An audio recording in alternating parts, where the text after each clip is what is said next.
Bonjour, je suis Constantin Alexandrakis. Je sors un livre qui s'appelle Deux fois né. Deux fois né comme Diogonos, c'est-à-dire c'est le surnom de Dionysos. Et j'ai amené un objet. On m'a demandé d'amener un objet. On a dit objet fétiche. Moi, c'est pas vraiment un objet fétiche, mais bon, c'est un objet intéressant.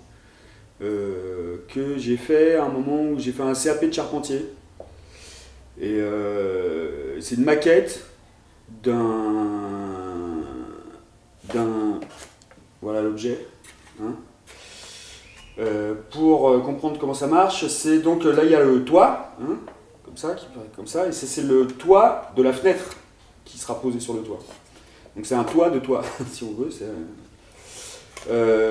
Voilà, c'est une pièce un peu compliquée, marrante à faire. Voilà, il y a des angles à trouver qui sont un peu difficiles. Je ne sais pas si on voit bien. Je tourne un peu vite. Voilà. Ça peut aussi, à part servir de fenêtre de toit, ça sert vraiment à rien d'autre. Donc c'est à peu près tout ce que je peux vous dire là-dessus. Voilà, c'est tout.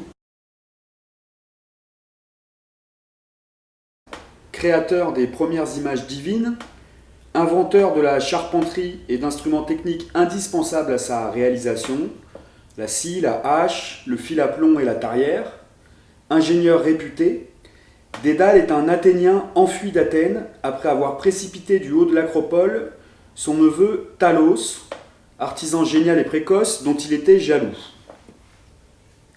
En fuite et meurtrier, il arriva donc à la cour du roi de Crète, Minos, qui accepta de le recevoir, obligé par les lois de l'hospitalité protégeant encore, à l'époque, tous les réfugiés.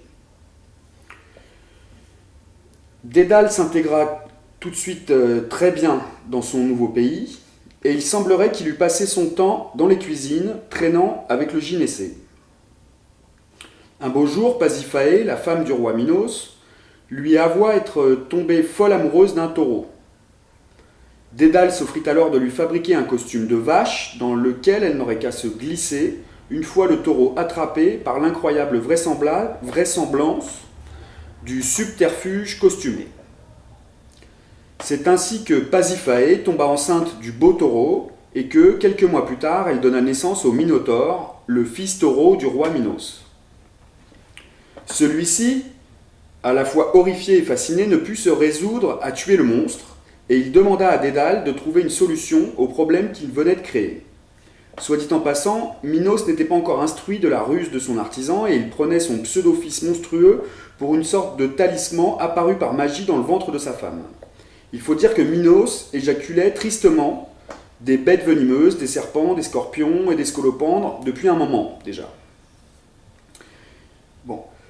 Dédale construisit donc le fameux labyrinthe dans lequel le Minotaure allait être enfermé, et c'est une fois arrivé à la fin de son ouvrage que Minos se rendit compte du rôle de Dédale dans la fabrication de son bâtard de fils